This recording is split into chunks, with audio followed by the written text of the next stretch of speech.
Farm and, you know, to Sean Combs' lines and all that.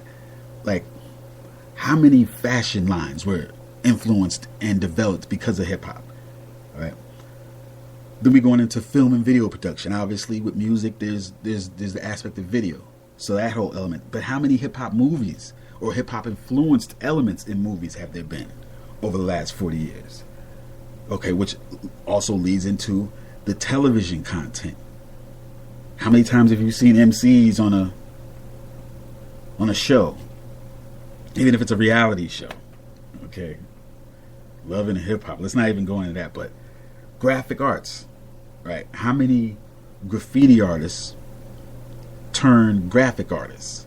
How many graphic artists have a hip hop style in their art? Look at these flyers. Look at the flyers for parties. Those are hip hop flyers, right? Because they look a certain way. Those are hip hop flyers. So those graphic artists are hip hoppers that are just doing graphic arts. Not unlike myself. All right. Look at automotive. Okay, from rims to candy paint to, you know, all types of why a Cadillac 300 has that grill like a Bentley. That's influenced by hip hoppers. On the low, people don't, you know, you can go into explore that and go into that hypothesis full force if you want to, but I know that was influenced by hip hoppers, right? Not to mention jewelry. All right, it's a known fact that diamonds are advertised to be so special to you. They're not intrinsically so special and rare. Diamonds are. It's just a promotional tool that's used to make you want to buy diamonds. And hip hoppers help that along the way too. Because the whole female hip hop mindset of having a big ring, all right, that's gone beyond what the normal mainstream American woman wants. Even though in other countries they don't do that, but in American society, it's the emphasis on jewelry. Look at all these guys with 2 earrings, right? Like, you know, if you ever see a white guy with an earring or 2 earrings, that's influenced by hip hop. All right. From there, let's just continue on that aspect of commercial advertisement. Hip hop is used in commercial advertisement. And shout out to my man DJ Dave and Fog and Small Films for doing that Hyundai commercial. And of course, you might remember him from the Whole Foods video. But then after that, he went on to do a Hyundai commercial. Right? I think he even did 2 Hyundai commercials. But shout outs to him. And shout out to the Hyundai for taking a chance on that. And that was a good look. Even though a lot of people were jealous of it, a lot of people got mad, and a lot of people might have been trying to diss it. You know what I mean? But they just don't fully understand the concept of it yet. But hip-hop should be in commercial advertising. And I think a lot of people are just jealous with the whole race thing. But we'll get into that another time. All right. Of course, technology. Look at all the advances in DJ equipment. That was definitely because of hip-hop. All right. DJs were not the thing until hip-hop made it the thing. Now you got EDM DJs getting $75,000, $100,000 a show. Okay. But that's from hip-hop. EDM is like the nephew of hip-hop. All right, it definitely comes from hip hop, but it's an offshoot of it that people don't acknowledge. But it comes from hip hop. All right, and just the content on technology. Look at all these videos on YouTube. Look at a lot of the content that's on these gossip channels like TMZ and all that kind of stuff. A lot of that is talking about rappers and the things that they do and the society that they create, the ideology that they create. Okay. Now, next, the students will become familiarized with the methods used to gain entry into those markets with case studies. The studies will highlight various aspects of the marketing mix, target market analysis, and the concept of brand marketing to help students gain awareness of contemporary strategies. Okay? So, regular business concepts are talked about in understanding these ideas of hip-hop and business. The marketing mix, right? Marketing analysis, all right? Brand marketing. we talk about that through case studies of studying people like Russell Simmons, who, of course, the founder of Def Jam, Immortal Technique, who is an independent recording artist, who's had a totally independent career, right? But still lives and survives as a meaningful part of society as a business entrepreneur, right? You got people like Mark Echo, who used to be a graffiti artist, but then turned into a fashion designer. Multi-million-dollar companies, all right? Down into case studies about some of the social media marketing networks like WorldStar or things of that nature, all right? Then lastly, students will study the hip-hop element of entrepreneurialism by completing the following. All right. Now for this, let's go into this, and because this is going to take a second, but while I got you here, I might as well just not let you listen to me. Let's give you a little something else. All right, while we go through this. All right. Students will become familiarized with the methods used to gain entry into those market case studies. All right. And then students will study the hip-hop element of entrepreneurialism by completing the following, which is they will study how economies are created. There's consumer economies and there's false economies. Consumer economies are true economies that have supply and demand in them. False economies are created like bitcoins and pet rocks and like things that don't really have any intrinsic value, but for a time, or junk bonds or things like that. Those are false economies, right? They create bubble markets. All right. They will also create a brand that will market and produce, or will market a product or service.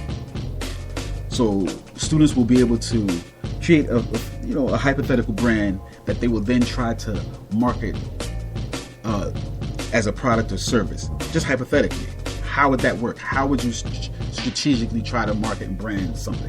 Now, you don't have to actually go out and do it, although we might encourage that as well. But this is just something to give them an idea of what it takes to market and brand a product. They will identify a target market and propose a marketing strategy in that. Okay? Now, I don't know if that's too low. It probably is. Probably can't even hear that. But I don't want to be too overpowering. All right. Continuing on. Students will be given future market guides to further explore on their own, including personal marketing. We're going to talk about artists as an ad agency.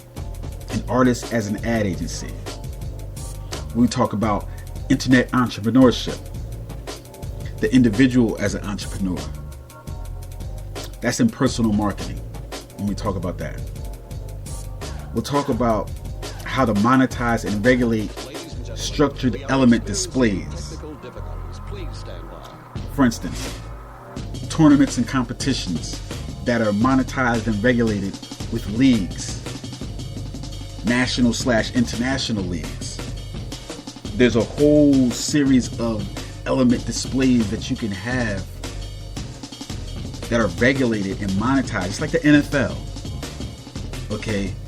Just like the NBA. It'll have that American Idol element to it, but in reality, it could be just like the Olympics. Now, I'm saying element displays because y'all get caught up on rap battles. Fuck rap battles. Rap battles are okay, but they're not even properly regulated or have any type of rules that are fully respectable to me, like that. So, let's look at the other elements. Beatboxing, DJing, b-boying, even fashion. Okay, look at what happens with Fashion Week every year. How come there's not a hip-hop Fashion Week? I mean, actually, this sort of is when they have the magic show in Las Vegas. That's sort of like a hip-hop thing, but not fully. You know what I'm saying? but regulated element displays. Regulated element displays. All right. We got a little bit more time here. Real quick. Beyond the tournaments, you have exhibitions like what you have with the Estria Street Battle, which is like a graffiti battle, which is like an exhibition. Like there's a contest, sort of a contest involved, but it's a more of an exhibition, like an art exhibition. It's just that they do live art. They do graffiti pieces outside, and they get a theme, and everybody gets the same amount of paint, and they get the same colors of paint, but they get this, and they get a word or a concept, and then everybody does their interpretation of it. So for like 8 hours or whatever, however long the contest lasts, they have this battle. People can come watch them doing graffiti. It's a beautiful thing, beautiful thing. But it's an art exhibition. All right. People have these types of exhibitions every year. Don't Rock the Bells is one, but you know, even they're coming under a certain scrutiny and problems. All right. And you know what? Let's get into C, D, E, and F when we come back on the other side of this segment. All right. And I don't know if this is going to let me record again today, but if not, then I'll see you tomorrow, and we'll continue on with our talk about hip hop and business and hip hop economics. Right now, this is more business than Jay-Z has ever even said on any of his records. What I'm saying right here and what I'm about to say is more information that you'll hear about for real business and hip hop in business than you've ever heard Jay-Z say. He's talked to you about consumerism a lot, but he hasn't talked to you about the behind the scenes things that it takes to make up a hip hop economy. He doesn't tell you the areas that you can participate in as a hip hopper to benefit yourself, not just himself. This is something that he'll never tell you. He's never going to tell you about how to benefit yourself as a hip hopper through a hip hop business economy. And we have that. Just like there's the NFL and Broadway. That's a business. Those are businesses that are they're not false economies. Those are for real economies. Those are consumer markets that are driven by supply and demand. Those are developed out of thin air. And they prosper and they go on for years. So why shouldn't the hip hop economy go on for years?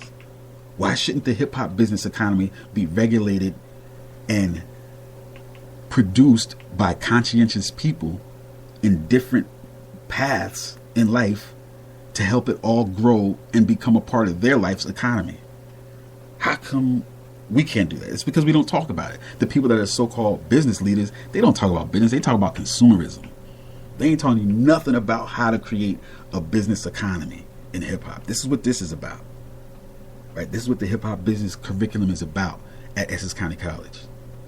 It's about understanding that there is a hip-hop economy and how to participate and prosper from it. Right? So that's what we're going to talk about here. And when I get a chance to come back on here, you'll hear part 2 of this. But this is just the first part.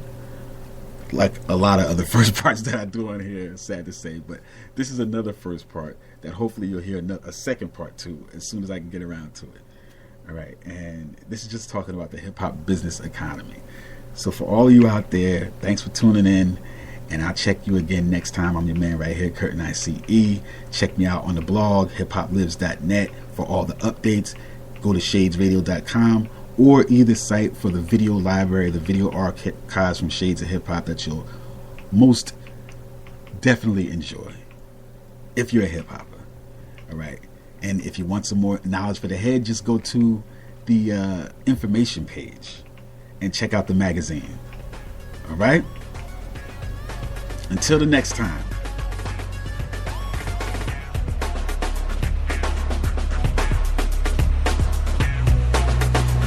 Peace.